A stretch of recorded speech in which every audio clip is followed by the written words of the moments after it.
Muchas gracias por estar acá. Gracias a vos. Bien. Bueno, levante la mano quien quiere empezar. Le damos la palabra acá a Mavi. Bueno, Mavi, por supuesto hablamos del 1 de mayo, siempre, cada vez que se habla del 1 de mayo, siempre se habla del trabajador, siempre se hace hincapié en el trabajador varón, ¿no? Ahora tenemos que hablar globalmente. Comentame entonces cuál es tu primera impresión de esto. Simplemente para empezar a rescatar, ¿no? Sí. Bueno, en realidad el 8 de marzo es cuando se celebra el Día de la Mujer por las mujeres trabajadoras, pero todo forma parte de una misma historia en donde siempre la mujer estuvo siendo utilizada como mano de obra barata las mujeres y los niños, porque claro. también se deja de lado ese aspecto. Yo recuerdo un día una escena cuando se inauguran los Juegos Olímpicos en Londres. Hay una escena en donde está el campo, ellos montan el paisaje y de golpe aparecen las fábricas. El hecho de ahí es la aparición abrupta de la fábrica, porque implica un cambio abrupto de sistema, de modo de producción, digamos. Y en ese sistema aparece el trabajador, que antes era el miembro del siervo, que por el tema de peste, las hambrunas, quedan los campos despejados y queda como un siervo libre y que termina siendo asalariado. Y la mujer también termina trabajando en la fábrica, pero como una mano de obra más barata, y en donde una de las situaciones que más se vivía era, por ejemplo, que no las dejaban ir al baño, que tenían que trabajar estando embarazadas. O sea, hay casos documentados tanto en Europa como en Argentina, sobre todo en los frigoríficos, de mujeres que terminaban dando a luz en la fábrica. Claro. Y los niños, ¿no? Es un tema a desarrollar, el tema del trabajo infantil, porque hasta no hace mucho teníamos candidatos políticos que hablaban de la cultura del trabajo, disfrazando el tema de la explotación infantil, como diciéndole que al chico había que enseñarle desde chiquito lo que era el trabajo, y creo que esas cuestiones después hay que analizarlas bien, ¿no?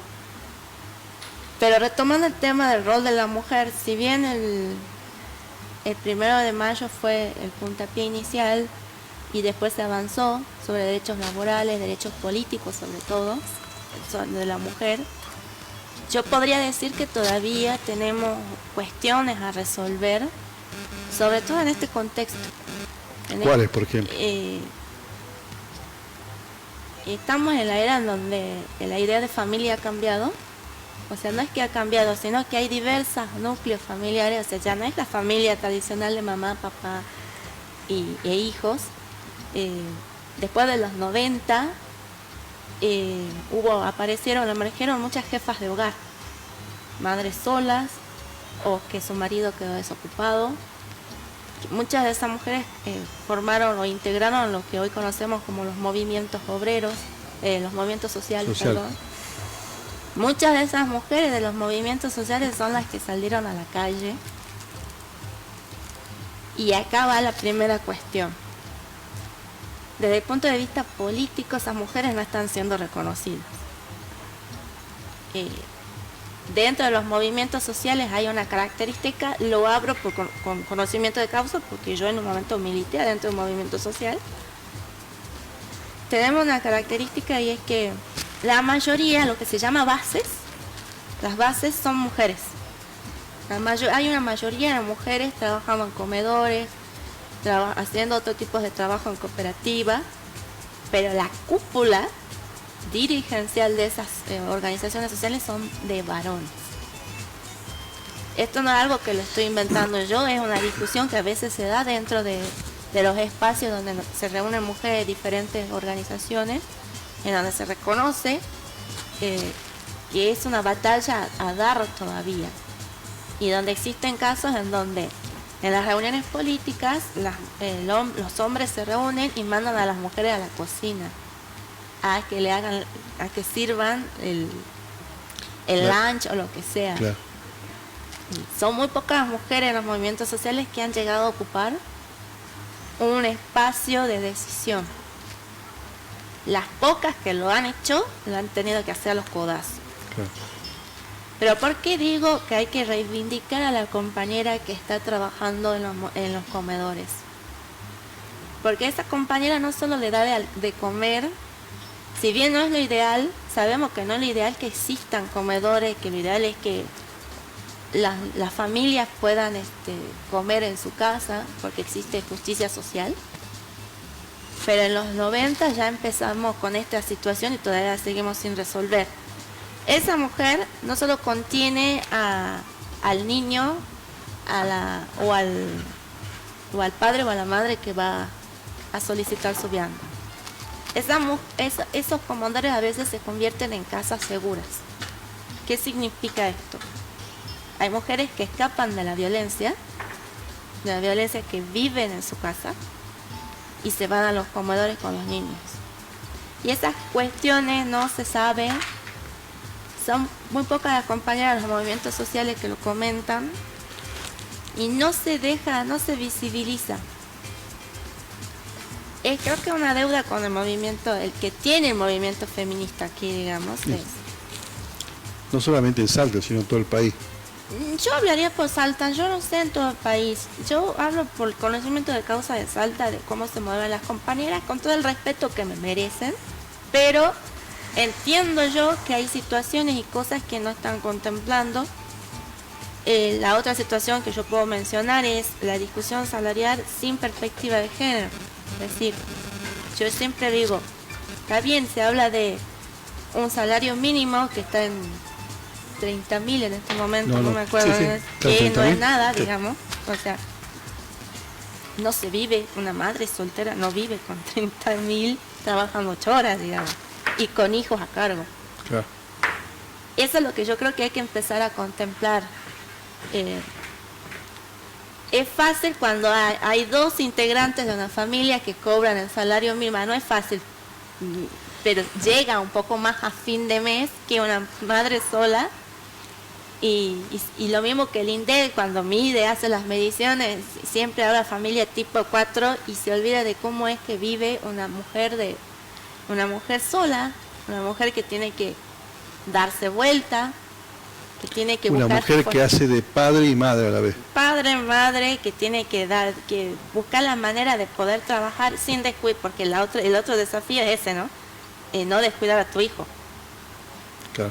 Es decir, cómo hago trabajar y que mi hija no se críe con la niñera. Claro. Entonces, es un tema Todo un ese, tema. que tiene que ver con el sistema. Yo no veo eso, y lo tengo que decir, dentro de los reclamos del movimiento feminista salteño. No hay un reclamo así Yo explícito. cada vez que me tocó asistir a las marchas del 8M, del 3J, del 25 de noviembre, y las diversas marchas que hay, ya sea porque hay femicidios y todo lo demás, yo no veo ese tipo de reivindicaciones. Sí, se habla del empleo informal, que es algo que hay que discutirlo también, pero yo no veo tampoco veo una, como dije antes, hay compañeras de los movimientos sociales que sí hacen una actividad territorial, pero son las menos. O sea, hoy Masuel comentaba con Mavi que son aquellas dirigentes del movimiento feminista de oficina que redactan los discursos, pero no van De oficina y de teclado. Exactamente. O sea, son Sí, militantes de las redes sociales. O más que todo que utilizan cuestiones como el 8M para visibilizarse, para decir acá estamos, pero no las veo acompañando a las víctimas en los juicios de femicidio. Claro. Tengo que ser honesto, digo, no las veo el último día en el juicio Para la foto. para la foto, pero no se las ve acompañando a las víctimas. Por lo general, el trabajo de acompañamiento lo hacen Claro. otras personas dentro del Poder Judicial. Y no me gusta muchas veces el abordaje que hacen. ¿Qué es feminismo? Claro. El feminismo es que nosotras buscamos la igualdad entre hombre y mujer. La igualdad pero- laboral, la igualdad en derechos. Claro. O sea, pero sobre todo buscamos que las mujeres podamos tener la opción de elegir siempre. Seguimos con el desarrollo de los puntos que vos habías planteado, ¿no? Sí, bueno, estaba mirando el video me acordé de algo muy particular. Sí. ¿Viste el programa que antes se llamaba Conectar Igualdad? Y que ahora lo renombraron. Bueno, ni bien asumió Fernández, lo renombró y le puso Juana Manso. Y me quedé pensando, porque es verdad, es feminista, todo lo que vos quieras, pero era unitaria. Entonces me llamó la atención, ¿por qué no se reivindica a mujeres que, independientemente de la ideología, ¿no? Estamos hablando de que el anarquismo sentó las bases para lo que luego fue el peronismo, digamos. O sea, me llama la atención que no se reivindique. Está bien, yo estoy de acuerdo con las compañeras feministas, hay que reivindicar a todas las compañeras, pero a la mujer trabajadora sobre todo, Claro. porque son las que sentaron las bases de eso. Más allá de mis críticas, ¿no? O sea, yo sostengo, y acá viene el otro eje que quería desarrollar, yo vengo de familia peronista, mi ideología es peronista,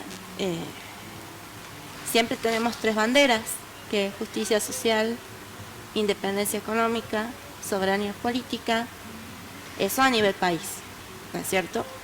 Ahora yo trato de aplicarlo a nivel personal, la llevamos a mujer, y yo sostengo que una mujer que no tiene independencia, que no tiene justicia social, no puede tener independencia económica, tampoco puede decidir si siempre va a estar eligiendo en función de una variable económica, no está eligiendo, digamos.